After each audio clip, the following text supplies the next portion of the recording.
Hi everyone, my name's Kyle Mumford and I will be showing you around the ILR website today.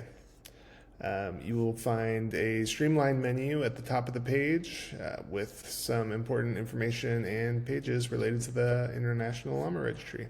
Under registration, you can find information on registering, transferring, screening, as well as the ILR fee schedule, DNA analysis, and some FAQ and forms and resources. I'll go ahead and click on the registration page, which can also be found by clicking Register a Llama in the top right. It's got some information on why you should register, as well as the different classes available, registered class, listed class, screened, and links to both the PDF registration form and the online registration form, which we will cover later.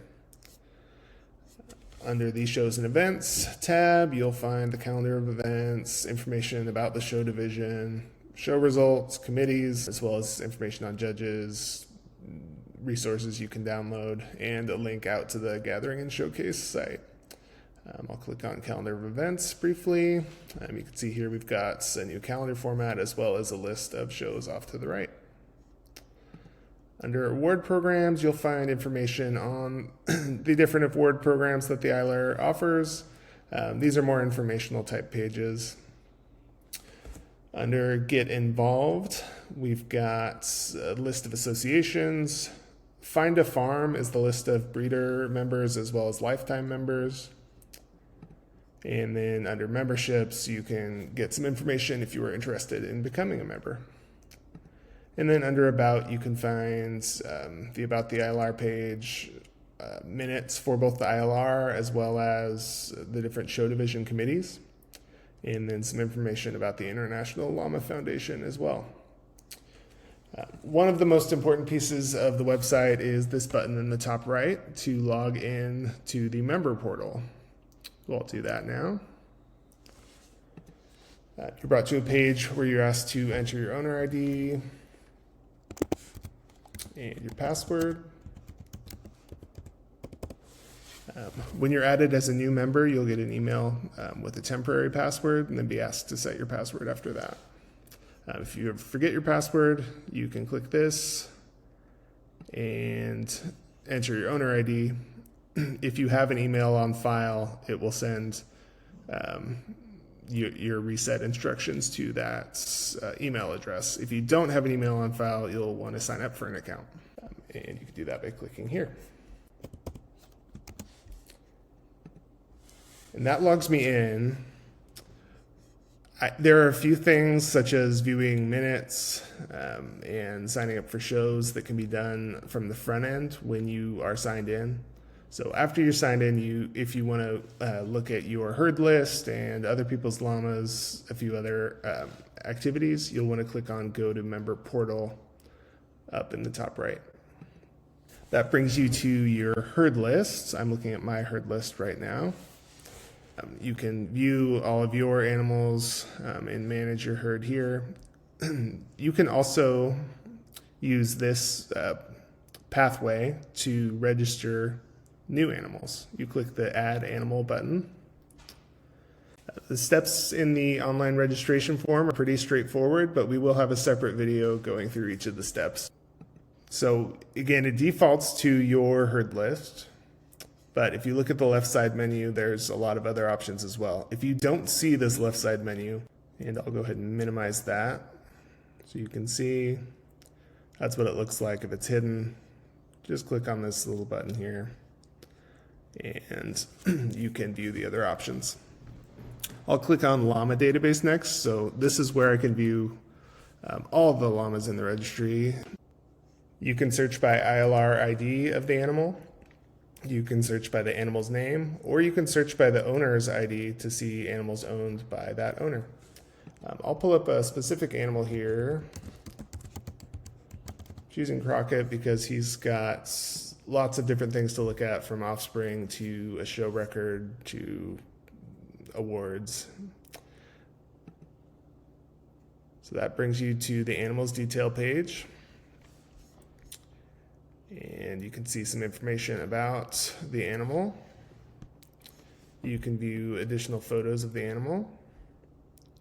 And you're obviously used to ownership history, offspring. A new addition to the website is the award list being attached to the animal. So I can view this animal's awards that they've earned.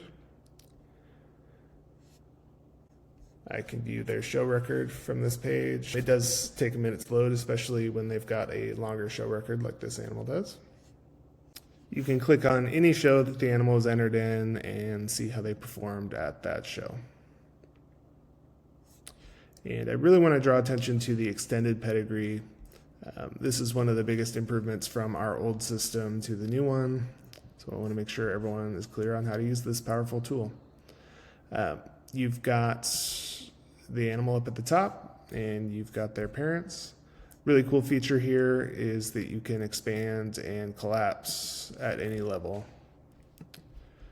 So if I just wanted to see at a certain level, I can go through and minimize everything beyond that, or I can click to expand the pedigree, and I can go all the way down.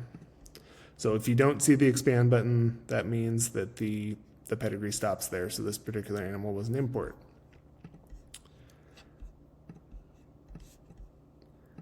As you start to expand, it starts to take up more space. You can zoom out, and you can also go full screen.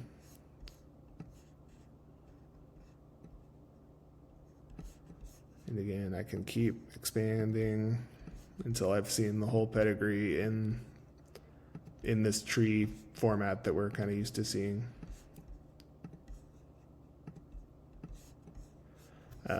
As I keep expanding on this view with the animal at the top, it starts to get a bit crowded. I can change the orientation to be vertical. So now my animal that I'm looking at is on the far left, and the pedigree expands out to the right and is a bit less crowded.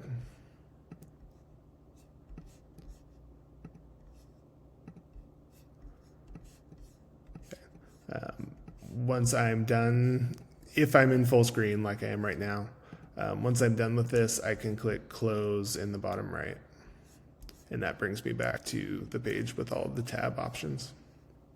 Returning to the left side menu, up at the top, you've got the members list where you can find members, find their address if you need to, mail them an application, that sort of thing. You've got the shows and events list. We'll have a separate video explaining how to enter a show if they are allowing entries in Show Manager. I want to draw your attention to the orders list. That is where you can find your past invoices. And while we're on the subject of invoices, as you go through the registration process, the transfer process, you can pay for services as you go. You register an animal, you pay your $25 to $55 to register that animal at that time once you get to the final. Or if you prefer to keep money on your account and bill against that credit that you have on your account, you can continue to operate that way. So you can mail a check to the office and they can put money on your account that way. Or you can also add money to your account by using a credit card proactively. Do that by clicking your name in the top right corner and clicking on go to profile detail page. If you are on mobile, there will be a little menu there off to the left here, and you want to click on that. Here's a quick look at the mobile view. You can see the menu that I can click to view my account details. And here's the expandable and retractable menu of options. If I'm done with this taking up my screen, I just click away from it and back to the main screen. Once you get to your profile detail page, you'll find your information about your farm name, your website, your address, and you're able to update that information now.